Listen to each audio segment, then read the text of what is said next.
Hi friends, आउ गोटे नुआ ब्लॉग को आपन को स्वागत। तो आज मार्केट जाइली देखली चुंगड़ी अच्छी आउ बुढ़ी माने जो आमर ये गाँ गहली पाख पाख बुढ़ी मौसी माने बहुत सारा परिवा आणिकी सब बिकुचंती। तो मु देखली गोटे नुआ आइटम अच्छी सजना फूल। तो सजना साग देखी, सजना छुई देखी, सजना फूल तो पारादीप रे मिलियाटा विरल कहीं गाँ गहली रे मिले। तो सजना फूल मौसी की पचारि सजना फूल कौन हम मौसी? हाँ, सजना फूल को खाती और सजना फूल तरकारी हुए, भजा हुए। तो मु भाविली आज अंकल्स किचन रे सजना फूल चुंगुड़ी को लेकिन गोटे कौन गोटे नुआ आइटम करा। तो बर्तमान आम तापाई नहींचे। तो ये देखु देखु सोरिष सोरिष जीरा पोस्त आउ आमर धनिया रसुण कंचा लंका यहाँ पेस्ट हम तापाई आम ये सब जिनस नहींचे। गोटे चिंगुड़ी नहींचे, चिंगुड़ी टिके लेंबू आम चुपुड़ी दवा। देखो चिंगुड़ी टिके लेंबू चुपुड़ी टिके लुण हल्दी देकी रखिबा। तापर किछि सजना फूल मु नहीं देखो सजना फूलटा आप देखिए। देखो सजना फूल टिके हलदी पकई रखी कहीं हलदीटा हूँ आंटीबायोटिक जिनस जो काले देखा आप पोक पोक लगी कौन हो भल मंद हो भल कि धुआई फिर भी मु आंटीबायोटिक तो मु हलदी टिके पकई देछि। तो से यहाँ को बर्तमान आम सजना फूलटा को छाणीबा।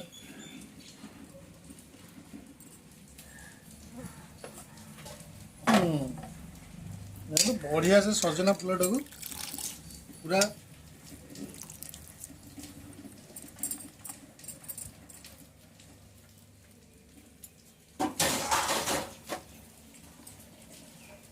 आम ये किसी नहींचे। ये देखो नहींचे जो पेस्ट आम से करते ये पेस्टा है जो मसला मुझे देखी देती ग्राइंडिंग करके पेस्टा कली। तापर बर्तमान किसी नहींचे कटा पियाज नहींचे, रसुण कटा नहींचे, टमाटो कच्चा कटा आउ कंचा लंका किसी नहींचे। तो बर्तमान आम यहाँ को करवा केमिति होउची सजना फूल चुंगुड़ी रे कौन होउची ट्विस्टा अंकल किचन रो को आइटम आपण माने देखिबे, एंजॉय करिवे, घरे बनइबे एवं खाइबे। तो बर्तमान आम सजना फूलटा करने आम कड़े बसई देचे। मामा बर्तमान टिके तांको देह सहिलानी से बर्तमान रोसई घर को पलि हजबैंड जेहेतु खटुले देह न सहीबार से पलि आसले रोसई करने हेल्प करने। तो बर्तमान सजना फूलटा आमर प्रोसेसिंग हम तेलटा पकईले आम सोरष तेल नेले सोरष तेलटा नेले सोरष तेल रे सजना फूलटा को आम भाजिबा।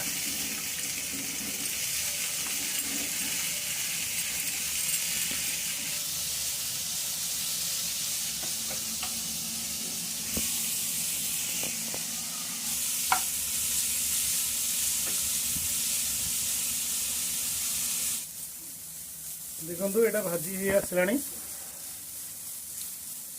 फूलटा पानी अंश मरी सारा बढ़िया से भाजी आसला।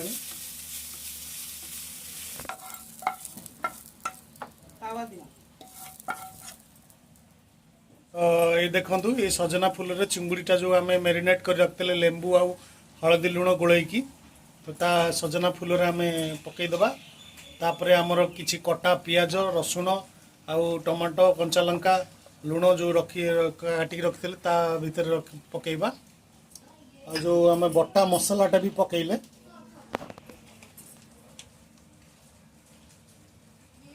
आ किसी सोरष तेल भल भाव आम गोलैदबा।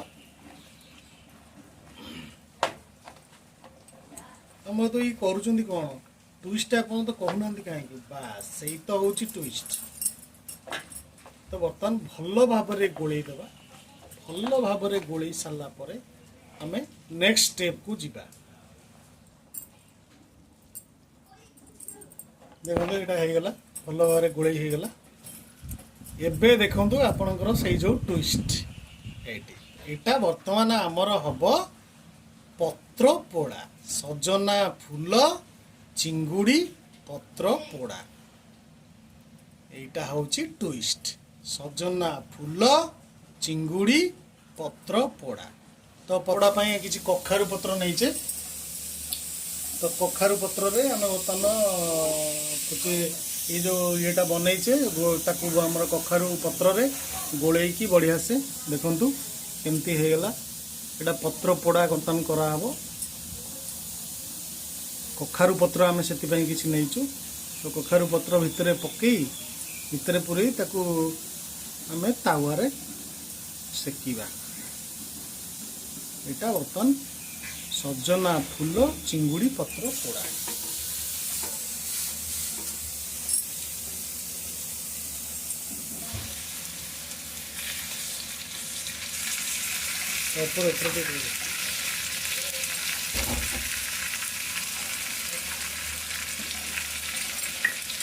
घोड़े दबा।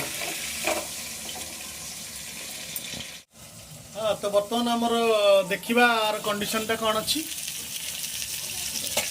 बर्तमान तलटा बोधे हो गला पलटे देखा। हाँ टे होगा तो बर्तमान देखा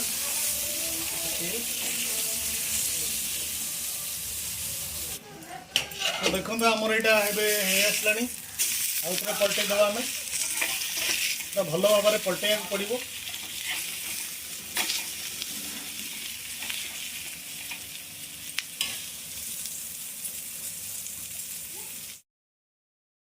तो देखो यहाँ आपंकर हो गला तो भल से भाया हो गला आम काढ़ा एवं टेस्ट करके देखा केमती है।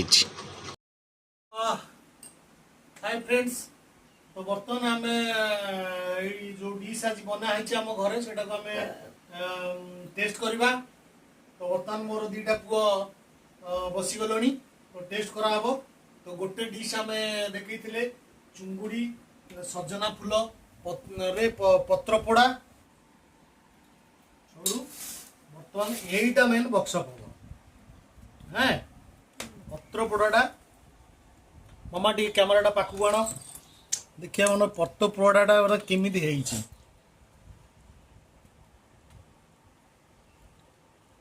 Oh, भाई look amazing. Look amazing. अंदर मुंडा बाहर कर। ओह कौन देखा मो पुओ टिके ना टेस्ट कर टिके टेस्ट कर देख लो।